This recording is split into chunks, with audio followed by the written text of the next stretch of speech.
75쪽에 형들의 변화가 확인되다.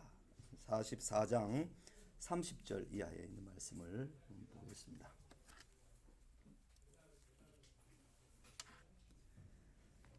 아버지의 마음을 얼마나 헤아리며 형들이 그것을 어떤 방식으로 해결하는가, 이제 이걸 잘 봐야 됩니다. 이것이 요셉이 형들에게 낸 테스트였습니다. 형들의 마음속을 다 들여다볼 수 있는 절묘한 테스트 방식이었습니다. 그런데 형들은 과거의 그들이 아니었습니다. 형들은 요셉의 시험을 100% 충족했습니다.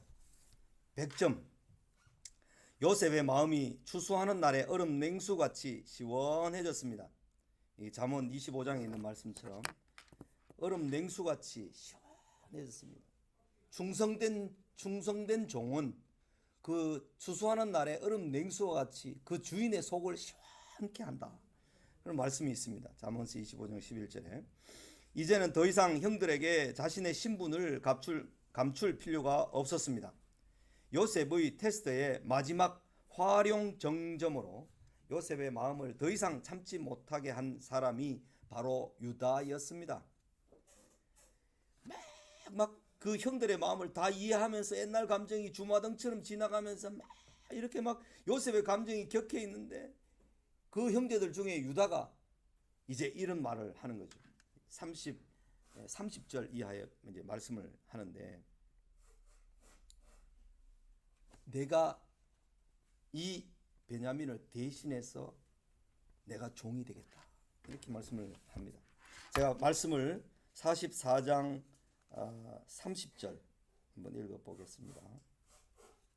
44장 30절 아버지의 생명과 아이의 생명이 서로 하나로 묶여 있거늘 이제 내가 주의 종 우리 아버지에게 돌아갈 때에 아이가 우리와 함께 가지 아니하면 아버지가 아이의 없음을 보고 죽으리니 이같이 되면 종들이 주의 종 우리 아버지가 흰머리로 슬퍼하며 서울로 내려가게 함이니이다.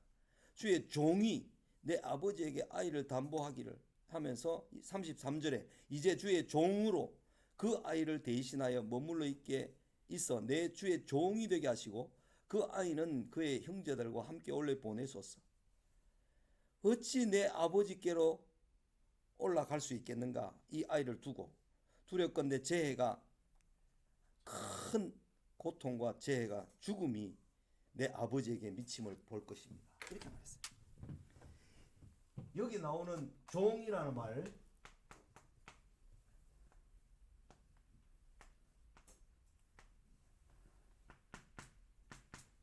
에베드라는 말을 썼습니다.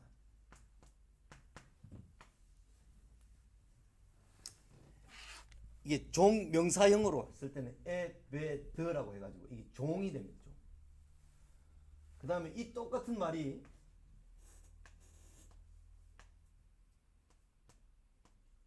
아바드라고 할 때는 섬기다, 이런 뜻입니다. 아바드 이런 말인데 똑같은 자음으로 된 이 말이, 그죠?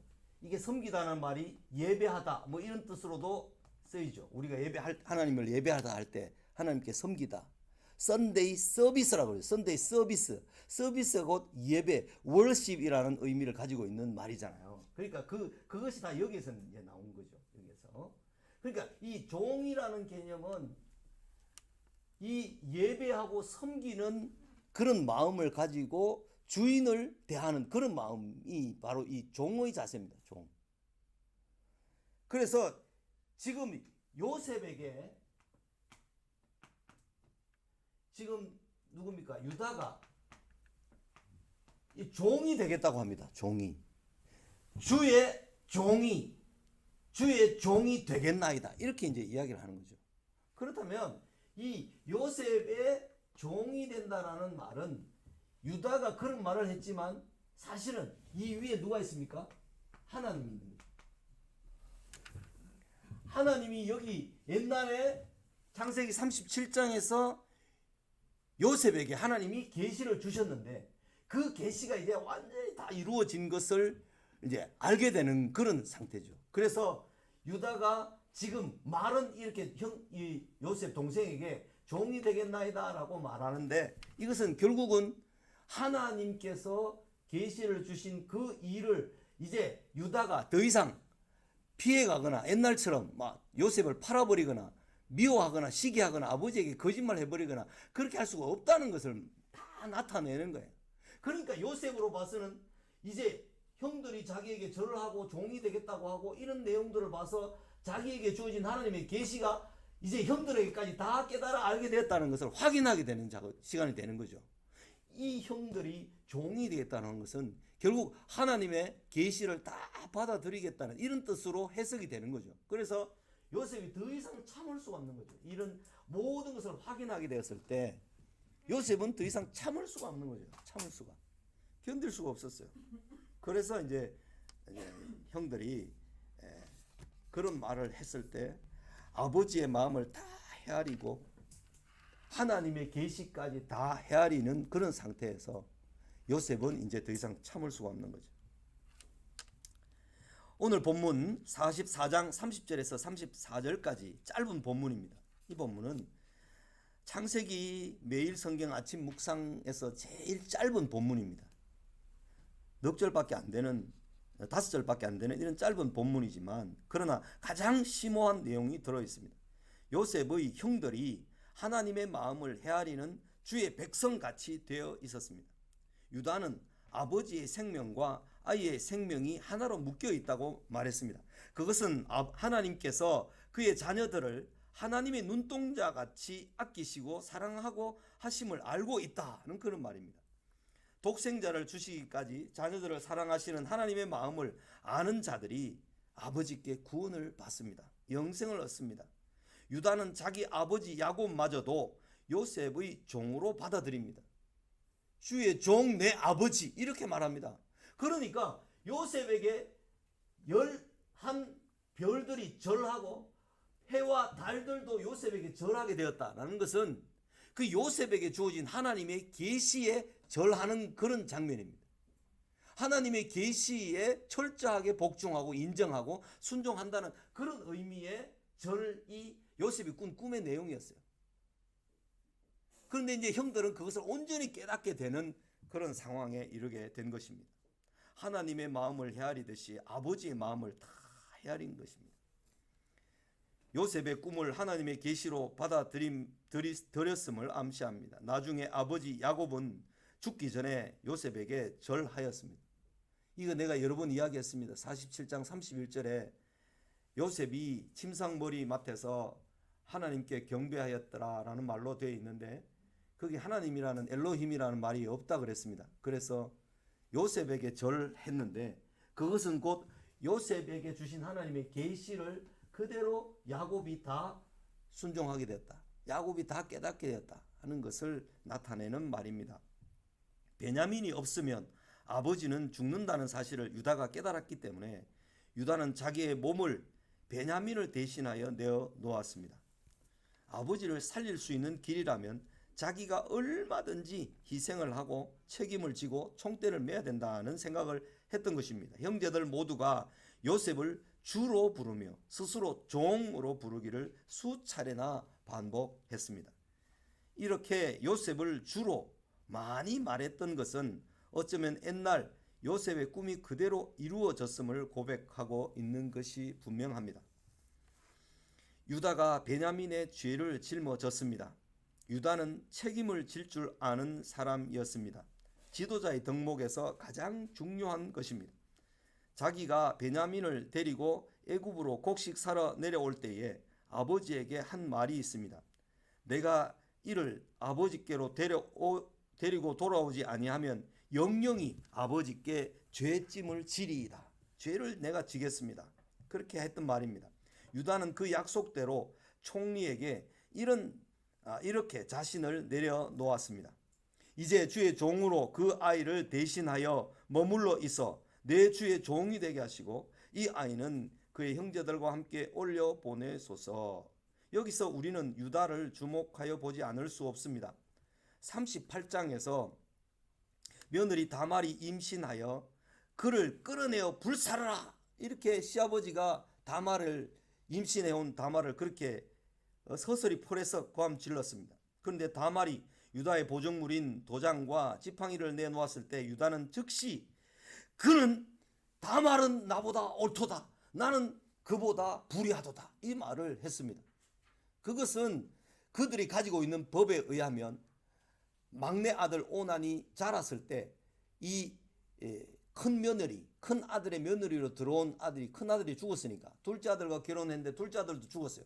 셋째 아들한테 결혼시켜 줘야 되는데 셋째 아들을 결혼시켜 주지 않았던 거죠. 그래서 이 다말이 내가 이 집에 며느리로 들어왔는데 내가 이 집에 자손을 낳아야 되는데 하는 그 책임 그리고 그들의 법적인 근거를 가지고 시아버지와의 관계에서 아들 쌍둥이를 낳습니다.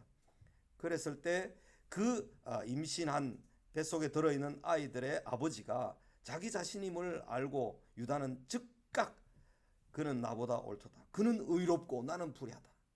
그렇게 말했습니다. 그때도 즉각 자기의 책임을 인정했으며 곡식을 사러 두 번째 내려갈 때도 아버지께 책임지는 총대를 맺고 여기서도 베냐민을 대신하여 자기가 총리의 종으로 자청함으로 책임을 자기 어깨에 두었습니다. 이런 유다의 책임감 있는 행동은 야곱의 축복에도 영향을 미쳤을 것입니다.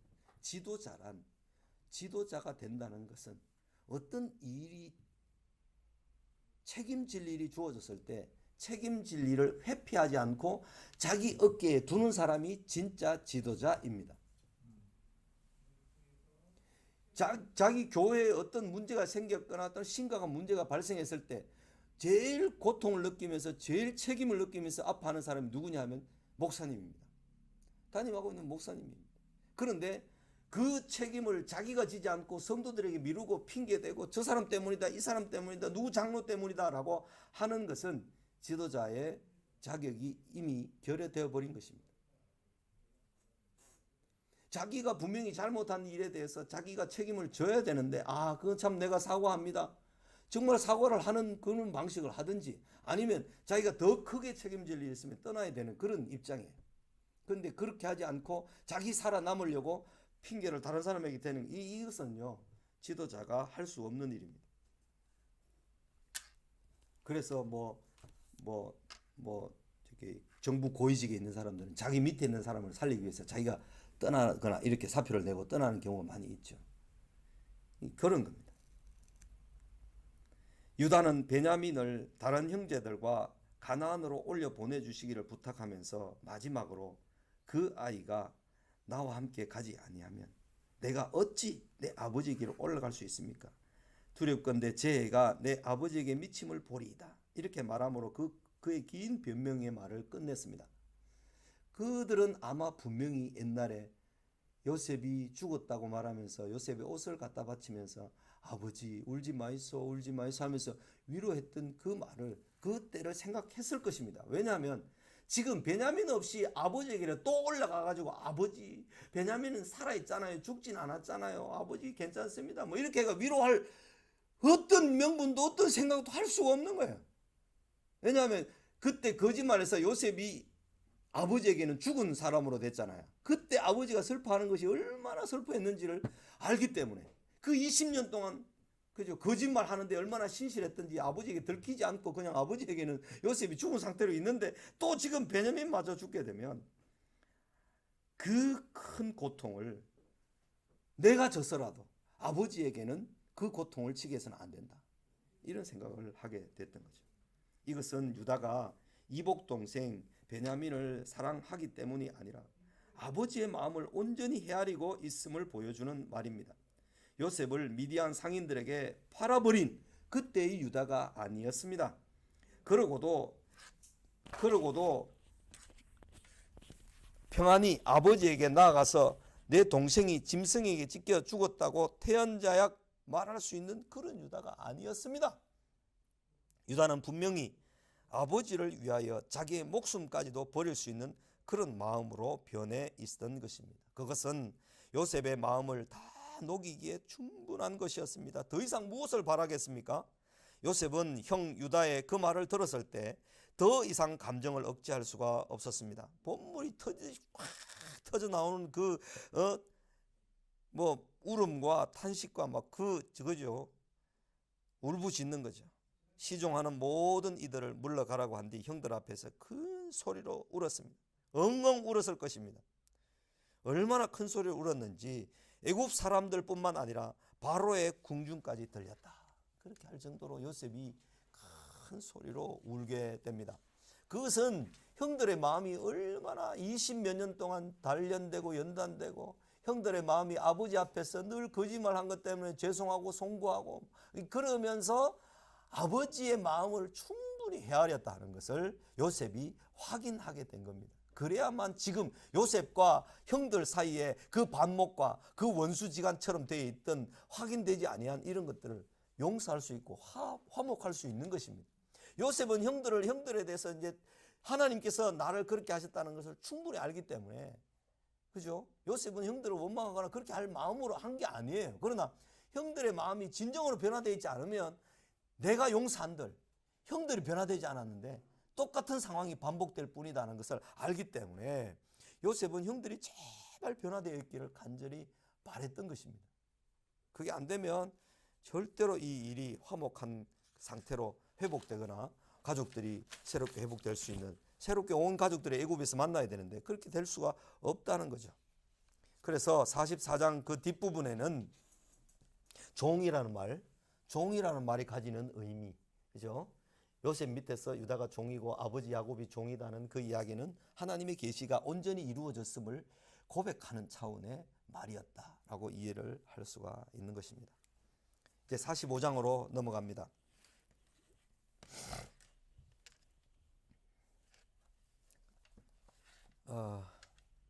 하나님의 구원하심의 섭리라고 그랬습니다. 하나님의 구원하심의 섭리.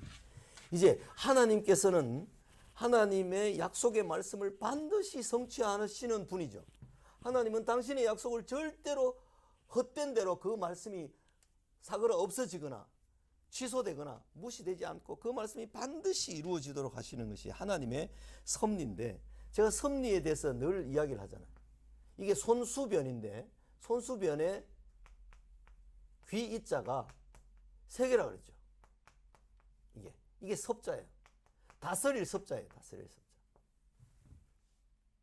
정말 우리가 지도자의 입장에 있거나 우리가 앞서 있거나 부모의 입장에 있거나 가르치는 입장에 있거나 하면 손은 하나를 쓰고 귀는 세 개를 동원해라.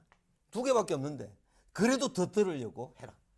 이런 입장의 글이 이 한문에서도 이런 의미가 담겨 있다는 것은 우리에게요, 하나님께서 세상을 섭리하고 다스린다. 우리의 부르짖는 기도, 우리의 간구하는 기도를 얼마나 들으시겠습니까?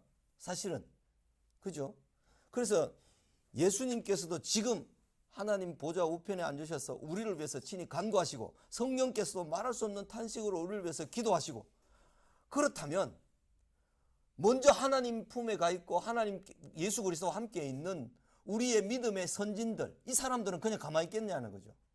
우리를 위해서 기도 안 하겠습니까? 예수님이 기도하시는데, 성령께서 우리를 위해서 탄식하며 기도하시는데, 그래서 히브리서 12장에 나오는 것처럼 구름같이 둘러싼 허다한 정인들이 우리를 응원하고 우리를 박수하고 우리를 격려하면서 지금 우리를 내려다보고 있는 거예요. 그걸 생각하면 우리가 막 엉뚱한데 헤매고 막 굴 파고 들어가서 숨고 막 눈물 흘리고 왜 하나님 나를 버리셨나요? 하면서 이렇게 울고 있어서 되겠습니까? 안 되죠. 탄식하면서 낙심해가지고 하나님 보십시오. 세상이 다 황폐해졌습니다. 예수 믿는 사람 전도도 못합니다. 아무것도 못하게 생겼습니다. 이제 끝났습니다. 주님 올 때만 기다려야 안 되겠습니까? 이하고 있으면 안 돼요. 복음을 말해야 되고 복음을 나타내고 복음을 전해야 되고, 말로서 안 되면 행동으로 우리의 삶으로 해야 되는 거죠.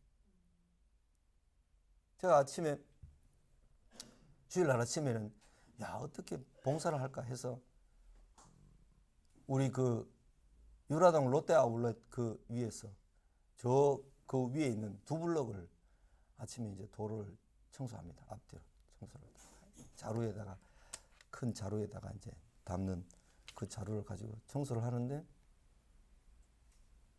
어떨 때는 막 토요일 저녁에 너 깨끗이 같이 뭐 공부하거나 또는 준비를 하고 이렇게 하다가 주일 새벽에는 일어날 수가 없을 정도로 힘들 때가 있어요.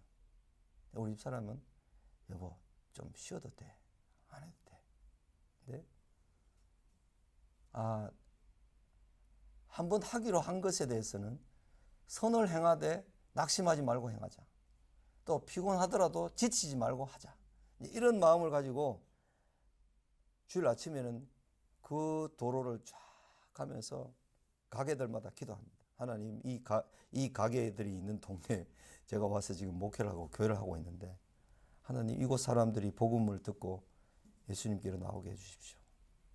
그런 중에 이제 그 가게 중에 한 분이 최근에 이제 우리 교회로 그 교회 문제가 심각하게 생겨 다 흩어졌어요. 그래서 우리 교회를 이제 오게 됐는데 하나님께서 큰 위로를 주시는 것 같더라고요. 엄청나게 큰 위로를 주시는 것 같아서 큰 힘이 되고 격려가 됐는데 우리가 선을 행하되 낙심하지 말지니 때가 이름에 거두리라. 심은 대로 거두리라. 심는 것을 제대로 선을 심으라. 악을 심지 말고 바람을 심어서 광풍을 거두지 말고 그죠? 선을 심음으로 선한 열매를 거두라. 이것인데 선한 것을 심고 그 열매가 맺힐 때까지 우리가 할 수 있는 일은 기다리는 것과 인내하는 것밖에 없습니다. 제가 지난 시간에 우리 이야기했잖아요. 믿음으로 믿음에 이르게 한다 그랬는데 믿음으로 믿음에 이르게 하는 이 과정에서 우리에게 할 가장 중요한 일은 인내하고 오래 참고 기다리는 것이다. 주의 강림이 가까우시니라. 욥의 인내와 같이 인내를 배워라. 선지자들이 오래 참은 것처럼 오래 참으라. 그 말씀을 많이 했잖아요. 그 말은 오늘날은 우리가 하나님의 말씀을 따라 믿음에서 출발해서 믿음에 이르기까지의 그 과정에서 옛날보다 엄청나게 많은 뭐랄까요? 팽개쳐버리고 포기해버리고 도망가버릴 수 있는 그런 유혹된 조건들이 엄청나게 많이 있잖아요. 환경들이. 그런 입장에서 오래 참고 견디고 인내하는 것이 옛날보다 더 어려워졌을 가능성이 많습니다. 사탄이 우리를 유혹하거나 미혹하고 끌어잡아 당기는 게 더 강력하게 도구가 많이 생겼고 SNS가 많이 생겼고 사람들이 이것만 보고 살고 이런 것 때문에 훨씬 인내하고 오래 참는 것이 상당히 어렵게 됐지만 주님의 말씀은 여전히 우리에게 주님이 강림하실 때까지 오래 참고 기다리고 이른 비와 늦은 비를 기다리는 농부처럼 농부의 할 일은 심어놓고 기다리는 거예요. 물 주거나 또는 뭐 피를 뽑아주거나 풀을 뽑아주면서 기다리는 것밖에 없어요. 우리 옥상에 감자가 아주 잘 자라고 있는데 고구마도 잘 자라고 있어요. 우리 교회 건물의 옥상에 그게 이제 밭이 그만큼 넓으니까 여러 가지를 심어놨는데 감나무를 대봉 감나무를 이제 열매를 맺히는 것을 3만 원짜리를 사다가 옥상 좀 흙이 두꺼운데 심어놨어요. 3월달 말에 심어가 2달 동안 기다렸는데 싹이 들 생각을 안 하는 거예요. 이 나무가. 다른 나무는 2그루는 싹이 다 더 잎이 났는데 이 나무는 싹이 나올 생각을 안 하는 거예요. 2달이나 지났는데 비도 많이 오고 했는데 그래서 나무를 만져보고 또 기도하고 하나님 이거 어떻게 된 겁니까?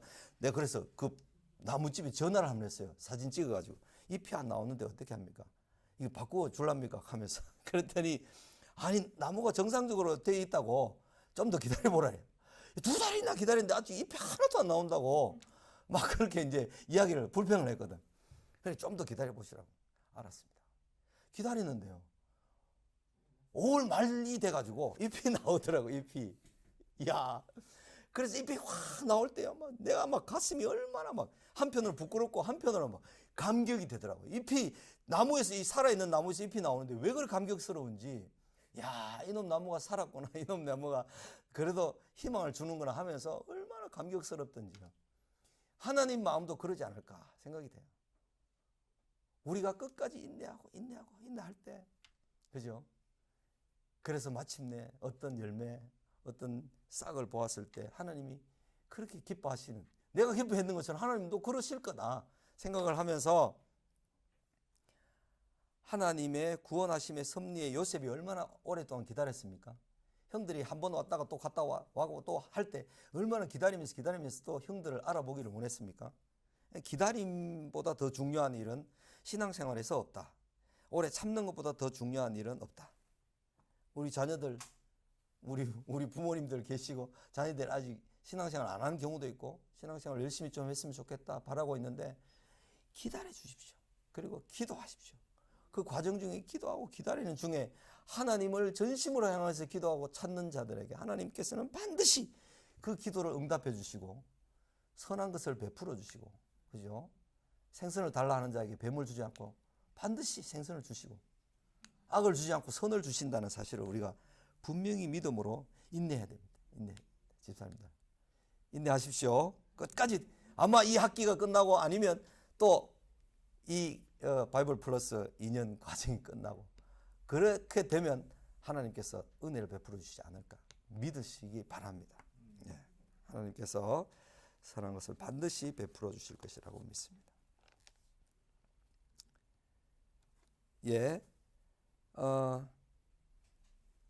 여기 요셉이 하는 말을 이제 봅니다.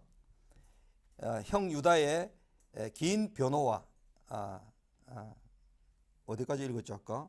자기 위에서 세 번째 줄, 자기 편에서가 아니라 형들 편에서 그것은 매우 중요한 일이었습니다. 요셉의 편이 아니라. 요셉은 넷째 형 유다의 긴 변명을 듣는 동안 큰 감동을 받았습니다. 요셉은 주변의 시종들을 빨리 나가게 하고 온 애굽이 떠나갈 정도로 큰 목소리를 울었습니다. 원수 같은 형제들과의 22년 만의 해후였으므로 얼마나 눈물이 진했겠습니까? 형 유다의 긴 변호와 자기 희생은 요셉의 마음을 다 녹이기에 충분했습니다. 요셉은 형들에게 자신이 요셉임을 밝혔습니다. 아마도 히브리 말로 했을 것입니다. 애굽 말로가 아니라 그때에는 통역이 더 이상 필요치 않았기 때문입니다. 요셉은 아버지의 생존을 기쁨으로 확인했을 때 형들은 그야말로 얼음이 되어버렸습니다. 와 하고 막 경악을 했겠죠. 형들은 이 총리가 요셉이라니, 우리가 옛날에 팔고 막 원수처럼 미워했던 그 요셉이 총리가 되면 우리가 다 죽었다 이제. 그런 생각이 됐을 겁니다. 요셉은 울면서 형들을 불러 껴안으면서 나는 당신들의 아우 요셉이니 당신들이 애굽의 판자라고 말했습니다. 요셉은 두려움에 휩싸였을 형들에게 안심하라는 말을 우선적으로 했습니다. 당신들이 나를 이곳에 팔았다고 해서 근심하지 마십시오. 한탄하지 마십시오. 하나님이 생명을 구원하시려고 나를 당신들보다 먼저 보내셨나이다. 야, 자기에게 괴롭힘을 준 사람들 아닙니까? 자기에게는 사실은 원수처럼 미운 사람들이 아닙니까? 감정적으로, 인지상정에서 보면 그렇게 팔지 말아달라라고 애걸복걸했는데 팔아버렸잖아요. 그런데 그것이 의미가 무엇인지를 요셉이 다 알고 총리가 되고 난 다음부터는요, 그걸 다 알게 된 거죠. 그 꿈이 언제가 이루어질 거다라는 사실을 다 알면서 지금 풍년 7년이 지나고 흉년 2년이 지나고 그리고 또 두 번째 곡식을 사러 왔을 때 그랬으니까 상당한 시간이 흐르고 난 다음에 요셉은 하나님께서 자기에게 주신 과거의 꿈들을 다 알게 된 거죠. 무슨 의미가 있는지 알게 된 거죠. 그래서 요셉은 자기가 형들의 그 태도를 보고 자기의 마음이 다 녹아서 안심하라. 형들은 내한테 두려워할 필요가 1도 없다. 그러면서 안심하라 그럽니다. 당신들이 나를 이곳에 팔았다고 해서 근심하지 마소서, 한탄하지 마소서. 하나님이 생명을 구원하시려고 나를 당신들보다 먼저 보내셨을 뿐이었습니다. 얼마나 저를 받아야 할 높은 위치에 있는 사람의 덕스러운 말입니까? 당황해할 형들에게 형들이 자기를 애굽에 팔았던 것은 모두 하나님의 섭리라고 말하는 요셉과 아버지를 헤아리고 희생하는 유다의 마음은 모두 같지 않습니까? 이런 마음을 가진 자들에게 하나님이 어찌 은혜를 베푸시지 않겠습니까? 엄마 아버지가 교회 나오지 않는 자녀들을 위해서 눈물로 기도하면서 하나님 말씀 배워보고 열심히 배우면서 막 기도하고 간구할 때 그 아버지의 마음이 하나님께 통하고 하나님의 마음이 자녀들에게 통하지 않겠습니까? 다 통한다고요. 이게 통하게 되어 있어요. 하나님의 섭리를 간증하는 요셉이 나옵니다. 요셉은 흉년이 2년밖에 지나지 않았고 아직 5년이나 흉년이 계속될 것을 말하였습니다. 그것을 훤히 알고 있는 요셉의 말을 듣고 있었던 형들의 마음은 복잡하게 얽혀 있었을 것입니다. 과거에 죽여버리자고 한 말, 누가 했는지 요셉은 다 알잖아요. 죽여버리자, 구덩이 던져버리자, 팔아버리자, 뭐 다 알잖아요. 애걸하며 살려달라고 했던 요셉의 모든 말을 무시하고 미디안 상인들에게 팔아버렸던 과거의 모습이 바로 눈앞에 다가왔을 것입니다. 그런 형편을 다 알았던 요셉은 하나님의 섭리에 대하여 더 자세하게 말합니다. 하나님이 큰 구원으로 당신들의 생명을 보존하고 당신들의 후손을 세상에 두시려고 나를 당신들보다 먼저 보내셨나니 그런즉 나를 이리로 보낸 이는 당신들이 아니요 하나님이시라.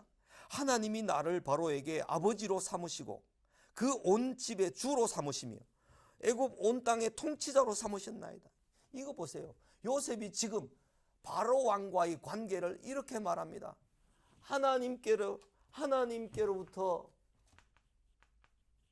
요셉이 보냄을 받아서 요셉이 지금 하나님의 계시를 성취하고 이루는 사람입니다. 그러니까 여기에 바로도 있고 여기 아버지도 있고 여기에 형들도 있습니다.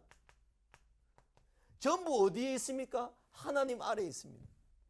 하나님 안에서 예수 그리스도 안에서 통일되게 하려 하심이라. 에베소서 1장 9절 말씀. 이 말씀이 지금 요셉을 통해서 애굽 온 세상에 이루어지고 있는 것입니다. 오늘 예수 믿는 사람들 우리가 이 위치에 있다고 생각해 보십시오. 우리에게 있는 우리보다 더 높은 상사들, 우리보다 직장에서 더 높은 어른들, 우리의 부모들이 심지어 예수님을 믿지 않고 있다 하더라도 우리가 그들을 위해서 복을 빌어야 되고 그들에게 하나님의 계시를 보여줘야 되는, 하나님이 우리에게 나타내 계시해 주신 이 계시를 보여주고 나타내고 실천해야 되는 이런 입장이 있다는 게, 이게 뭡니까? 왕 같은 제사장들이다 하는 말이에요. 에베소 2장 9절에 있는 왕 같은 제사장들이다 이런 말씀이거든요. 제사장들은 유다가 그랬던 것처럼 요셉이 그랬던 것처럼 백성들의 죄를 짊어지고 하나님 아버지께 나아가는 중보자잖아요. 중보자. 이 중보자는 백성들의 죄를 자기 죄처럼 짊어지고 하나님께 나아갔다가 하나님께서 이 사람을 죽이시면 딸랑딸랑한 소리가, 에봇에 달린 방울 소리가 거쳐져서 발에 묶인 끈으로 그 지성소 밖으로 끌어내야 되는 그런 입장이에요. 그래서 영문 밖으로 예수 그리스도께서 지고 가신 것처럼 우리도 그의 십자가를 지고 함께 걸어가는 그런 제사장으로서의 역할을 하는 거죠. 하나님과 세상 가운데 있는 링크로, 중보자로 그 길을 예수님 같이 걸어가는 것이 왕 같은 제사장들로 걸어가는 사람들입니다. 이 왕이면서 제사장이면서 하나님의 나라인 거예요. 이 나라, 하나님의 나라를 보여줘야 되는 거예요. 사람들이 맛볼 수 있도록. 그것이 우리에게 주어진 사명이고 우리에게 주어진 책임이죠. 너희 속에 그리스도를 주로 삼아 거룩하게 하고 너희 속에 있는 소망에 관한 이유를 묻는 자들에게 대답할 것을 항상 준비하되 온유와 두려움으로 하라. 베드로 전서 3장 15절에 이 말씀을 요셉과 같은 위치에서 요셉의 역할을 하게 하셨잖아요. 그래서 베드로는 믿음에다가 덕을 더해라. 덕이 뭡니까? 큼이잖아요. 넓음이잖아요. 포용이잖아요. 덕이라는 게. 믿음의 덕에 지식을 더해라 그랬죠. 지식의 절제의 경건의 형제의 우애를, 형제의 우애에 사랑을 더하라 이렇게 하셨잖아요. 그 내용들이 쭉 모여져서 결국은 왕 같은 제사장들로서 역할을 하도록 믿음에다가 제일 가까이 붙어 더해져야 될 것이 덕이고 덕에다가 제일 가까이 더해져야 될 것이 지식이에요. 그렇다면 믿음과 덕과 지식은 이 세 가지는 얼마나 소중한 일이고 그 중심에 딱 붙들려 있는 소중한 것이잖아요. 요소들이잖아요. 하나님 말씀으로부터 말미암는 믿음이 생겨야 되고 그 믿음이 자라가서 견고해져야 되고 그 믿음에다가 넓음이, 포용력, 하나님의 도를 깨달아서 형들을 내가 다 품어야 되는구나. 다 품고 형들의 가족과 우리의 모든 가족들을 다 구원하기 위해서 하나님 보내셨구나. 이런 넓은 덕을 가지고 받아들인 거죠. 그것은 요셉이 하나님의 뜻을 잘 알았던 그 지식, 하나님의 계시를 가진 그 지식의 의미를 잘 헤아렸고 바로 왕이 가졌던 그 꿈을 잘 헤아렸고 바로 왕의 술 맡은 떡 맡은 관원장들의 그 꿈을 잘 헤아리는 지식을 가지고 있어서 요셉이 덕을 베풀 수 있었고, 그 덕은 요셉이 하나님을 온전히 신뢰함으로 끝까지 기다리고 36개 도망가서 보디발의 아내에게서 도망가서 그 유혹들을 다 이겨내고 기다리고 참고 기다렸던 끝에 총리가 된 거잖아요. 우리가 총리를 내가 되고 싶어서 총리가 되는 것으로 간다면 인간의 노력은 안 되는 거예요. 어떻게 보디발의 집에, 시위대장 집에 종으로 팔려갖고 그 시위대장 집에 그 왕의 술 맡은 관원장과 떡 맡은 관원장이 꿈을 해결하게 됐고, 그리고 또 2년이나 더 기다려서 왕이 꿈을 꾸게 하실 때 그 모든 꿈을 해석하게 하셨는가, 그런 걸 보면 요셉이 가지던 믿음과 덕과 지식과 절제와 끝에까지 형제 우애와 사랑까지 가지고 있는 이 요셉의 삶의 덕목들을 보면 모두 제가 토요일 날 그 동원교회 설교했던 것처럼 태도들인 거예요. 태도. 성령의 9가지 열매도 그렇고 이것도 그렇고 다 뭐예요? 태도들이에요. 태도. 요셉의 태도. 요셉이 뭐 신령한 능력을 가지고 있어가지고 뭐 백성들의 곡식을 뭐 지혜롭게 저장하고 뭐 이런 것들은 다 부가적인 것들이에요. 다 부수적인 것들이에요. 본질적인 것은 뭐냐면 요셉의 태도였어요. 태도. 인내하고 덕을 가지고, 그죠? 태도였어요. 태도. 결국은 하나님께서 우리에게 원하시는 것은 태도들입니다. 그 태도를 하나님이 태도를 고용하셔서 우리를 당신의 일에 참여시키는 거예요. 선한 일을 위하여 지으심을 받은 자다. 그래서 선을 이루게 하시는 거예요. 여기 바로에게 아버지로 삼으시고 바로 온 집의 주로 삼으시고 애굽 온 땅의 통치자로 삼으셨다. 실제로는 바로가 자기 위에 있지만 바로도 전부 하나님 밑에 자기를 통하여서 그 하나님의 계시가 실현되는 이 과정에서 다 이 아래에 있는 그런 형태로 말씀을 했습니다. 17세 소년이었던 요셉이 22년이 지나 39세가 되었을 때 이런 하나님의 섭리를 깨달을 수 있었던 것은 과연 하나님의 크신 은혜가 아닐 수 없습니다. 보존의 언약, 하나님의 주권, 하나님께서 왕들의 왕이심을 간증하는 요셉의 고백은 원수들을 대하는 하나님의 사람들의 고백이 되어야 마땅할 것입니다. 원수가 줄이거든 먹이고, 원수가 배고프거든 먹이고, 원수가 갈증을 느끼거든 마시게 해라. 그리함으로 그 머리에 숯불을 쌓아 놓으리라 그랬어요. 숯불. 그 숯불은 그들이 뜨끈뜨끈하고 부끄러움을 느끼게 될 뿐만 아니라 우리가 불씨를 꺼트렸을 때 그 불씨를 가지고 와서 우리에게로 그 불씨를 당겨준다는 그런 의미입니다. 원수가 우리를 돕게 하라. 그것은 원수를 용서하고 원수를 품는 것, 원수가 줄일 때 먹이는 것, 그런 방법밖에 없습니다. 선으로 악을 이기는 방법이 아니고는 악이 선에게 복종시킬 수 있는 방법이 없어요. 선으로 악을 이기지 않으면 악이 선에게 복종케 만들 수가 있는 방법이 없다는 거죠.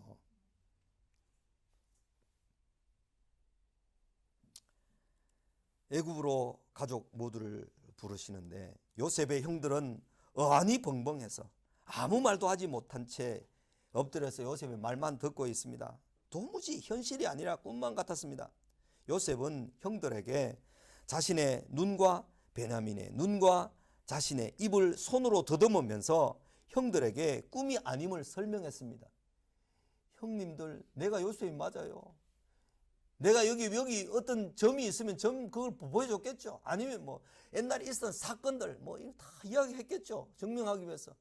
형들이 너무 어안이 벙벙해. 너무 놀라고 쫄아 있으니까요. 형들은 요셉이 과거에 꾼 꿈이 지금 현실에서 이루어져 있다는 사실을 인정하지 않을 수가 없었습니다. 이렇게 만들어야 되는 거죠.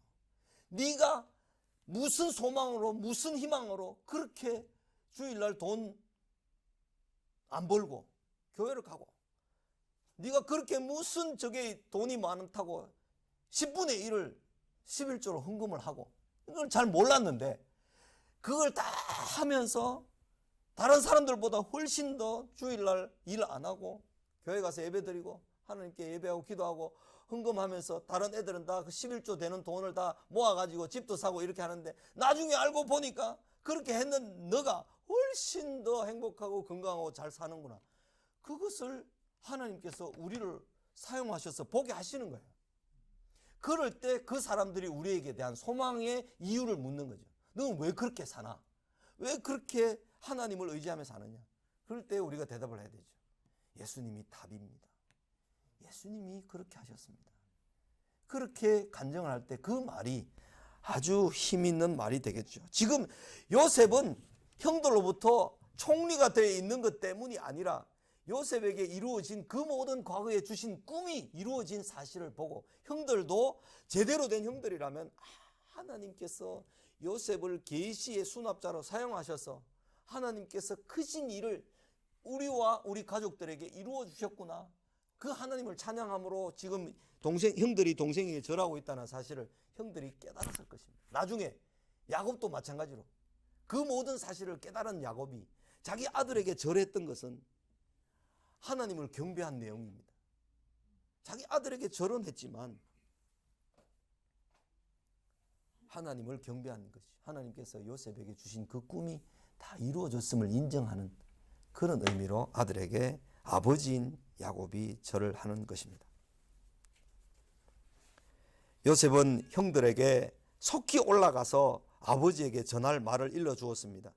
아버지의 아들 요셉의 말에 의하면 하나님이 나를 애굽 전국의 주로 세우셨으니 지체 말고 내게로 내려오사 아버지의 아들들과 아버지의 손자들과 아버지의 양과 소와 모든 소유가 고센 땅에 머물며 나와 가깝게 하소서. 흉년이 아직 5해가 있으니 내가 거기서 아버지를 복량하리이다. 아버지와 아버지의 가족과 아버지께 속한 모든 사람에게 부족함이 없도록 하겠나이다 하더라.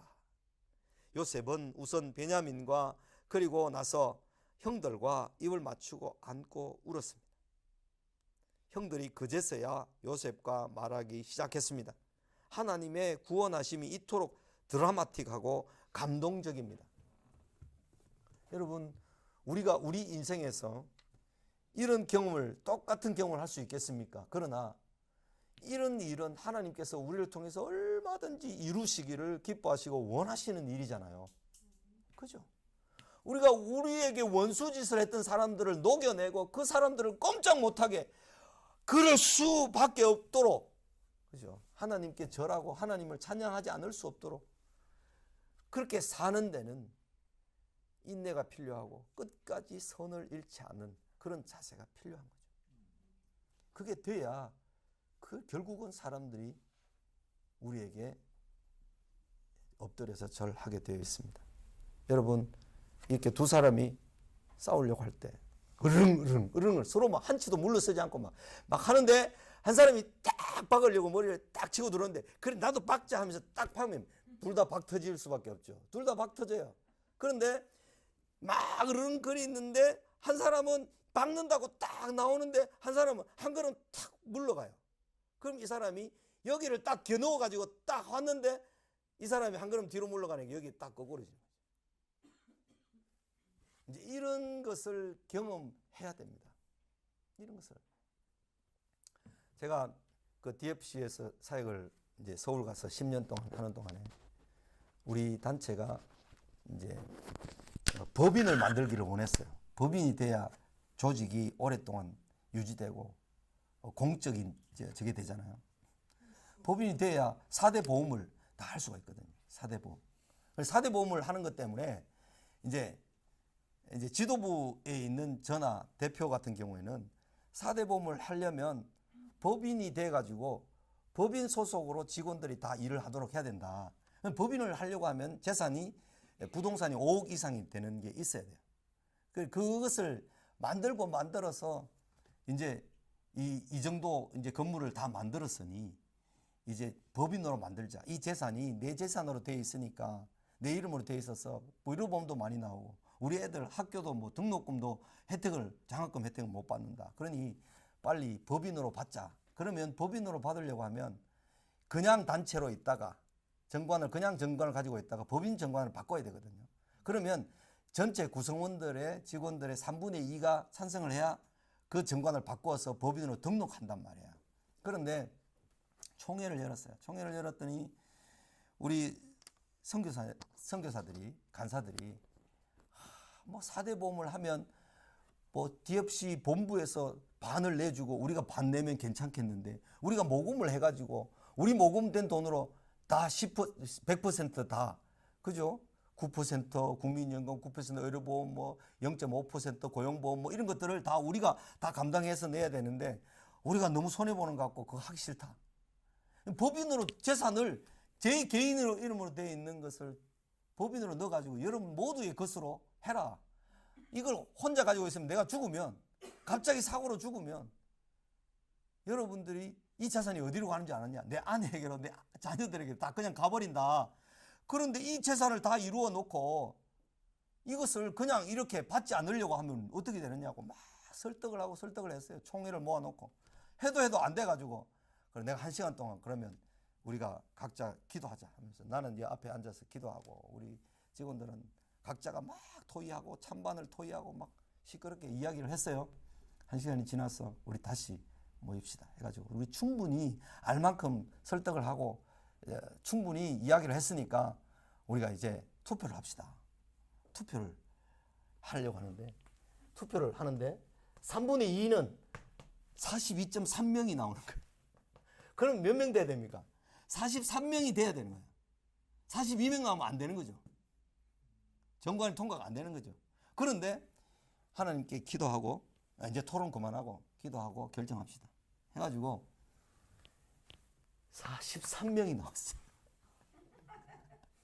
그래가지고 정관을 해가지고 당장에 이제 법인을 다 만들었어요. 그래서 제 개인 이름으로 되어 있던 재산 재산 만드는 그것을 전부 이제 법인으로 다 옮겨가지고 4대 보험 할 수 있는 사람부터 하자 해가지고 시작을 했는데 4대 보험을 해놓으니까 공적인 신분이라든지 공적인 증명서를 자유롭게 뗄 수 있잖아요. 그러니까 선교사들이 왜 그 근로장려금 같은 거 있잖아요. 국가에서 지원해주는 근로장려금 이런 것들을 자녀들에 대한 뭐 돈, 근로장려금 이런 것들을 뭐 1년에 뭐 몇백만 원씩 받는 거예요, 이제. 그러니까 사람들이 야, 법인 잘 만들었다. 이제 이래 되는 거죠. 자기들이 당장에 이제 뭐 의료보험 뭐 몇만 원 이것 때문에 손해를 본다고 생각을 했는데 하고 보니까 엄청 좋은 거죠. 그래서 지금은 이제 법인이 잘 되어 있어서 모든 혜택을 잘 받는 것뿐만 아니라 그 다음에 4대 보험 거기에도 잘 되어 있어서 뭐 고용보험 되어 있어 가지고 또 고용하고 애들 낳으면 육아휴직 해가지고 국가에서 자기는 모금 받으면 그 70% 받는 돈은 얼마 안 되는데 모금량에 비하면 얼마 안 되는 돈인데 국가에서는 최저로 정해놓은 돈이 있더라고요. 70만 원 이상을 주게 돼 있는데 육아휴직 할 때는 무조건 70만 원씩 또 다 받는 거야.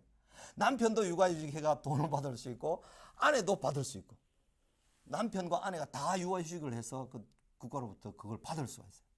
그런 혜택들을 쭉 누리면서 모금이 얼마나 되지 않지만 법인체 안에 있으면서 그런 걸 다 누리는 것을 보면서 엄청 이제 자긍심 내지는 자부심을 가지고 하는 거죠. 다른 단체는 아직 그게 안 돼 있는 단체가 많거든요. 학생선교 단체들. 그래서 우리가 좀 하나님을 작은 분으로 하나님을 너무 그런 표현을 하면 좀 그렇지만 좀스러운 분으로 생각하지 말죠. 하나님을 정말 크고 광대하신 분이잖아요.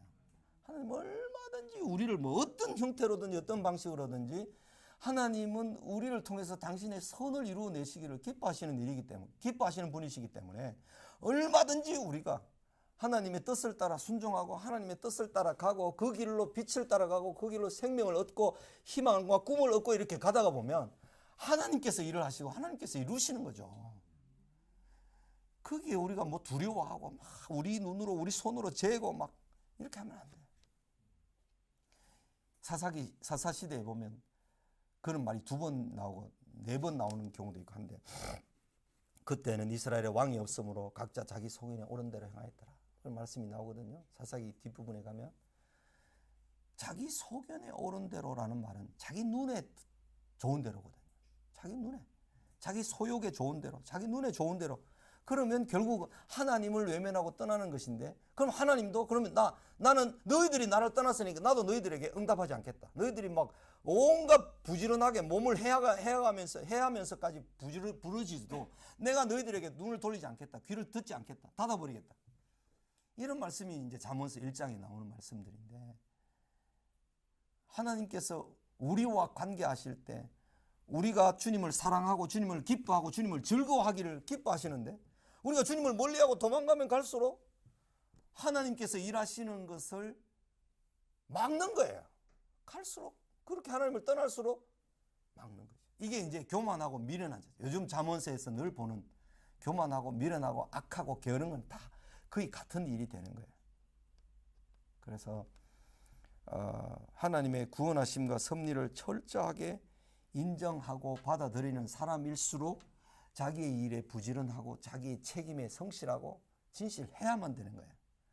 자기는 책임이나 의무에 성실하지 않으면서 하나님께서 다 하실 거야. 하나님께서 하시니까 안 해도 돼. 이런 말은 도둑놈이고 사기꾼이에요. 이렇게 가르치는 것은 칼빈주의가 아니에요.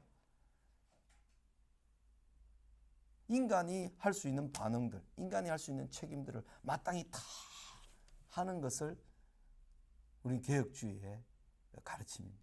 그래서 하나님의 일하심에 우리가 참여하고 반응하고 순종하고 하는 일을 최선을 다해서 열심히 해야 됩니다. 그래서 교회에서 주어지는 일들 자꾸 도망가지 마십시오.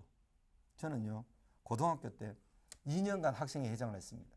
그때 당시에 2년간 학생을 회장한다는 것은 고등부에 설교자 한 사람만 주어지고 고등부에 수련회 이런 것을 회장이 다 그 아는 사람들 목사님 가르치는데 기업하거나 약국하거나 이런 데 가가지고 모금을 해가지고 그 돈으로 기획을 해가지고 수련회를 다 자체적으로 알아서 해야 되는 거예요. 그 일을 2년 동안이나 하니까 우리 선배들은 그걸 피해버리고 도망가고 이러더라고요. 2년 동안 했으니까요. 근데 그 일들로 공부를 되게 못했는 것 같은데, 안 했는 것 같은데, 하나님께서는 그 당시에 거기에서는 경북대 학교를 보내주셨어요. 좋은 과는 아니지만 어쨌든 경북대 학교를 가서 공부를 하게 됐는데, 하나님의 선하심과 하나님의 일하심은 하나님의 뜻을 쫓아가는 사람들에게 결코 하나님은 무관심하거나 내버려 두지 않고 매우 매우 신실하시다. 그것을 우리가 온전히 믿어야 됩니다. 그래서 더 주님 앞에서 깨어있고 신실하게 우리의 달려갈 길을 다 달려가야 합니다. 게으를 수 있는 핑계거리 이런 걸 만들려고 하지 마시고 열심을 내서 하여튼 주님을 더 깊이 알아가시고 주님과 더 깊이 교통하시고 또 그렇게 부지런하게 열심을 다해서 살 수 있기를 바랍니다. 기도하겠습니다. 기도하고 마치겠습니다. 하나님 아버지의 사랑과 은혜를 감사드립니다. 우리가 심히도 악하고 연약하고 어리석지만 하나님께서 우리 속에 계시며 우리에게 은혜와 능력을 베푸시겠다고 약속하신 말씀을 붙들고 의지합니다. 하나님 아버지, 느헤미야가 자기 조상들의 죄까지 자기의 죄인 것처럼 여기고 하나님 앞에서 부르짖고 간구하고 하나님의 약속의 말씀을 따라 우리가 전심으로 여호와께 돌아와 하나님을 구할 때 세계 모든 곳에 흩어져 있더라도 그 약속하신 땅에 돌이켜 주시겠다고 하신 약속의 말씀을 붙들고 처절하게 기도했던 것처럼 우리 또한 하나님의 약속의 말씀을 붙들고 기도하는 믿음의 종들로 삼아 주시옵소서. 그래서 우리의 가정과 우리의 자녀들과 우리의 이웃과 우리 주변에 있는 많은 사람들을 요셉과 같이 살려내고 구원하는 그런 왕 같은 제사장들로 살아갈 수 있도록 은혜 베풀어 주시옵소서. 감사합니다. 예수님 이름으로 기도 올려옵나이다. 아멘. 목사님 후반부에는 카메라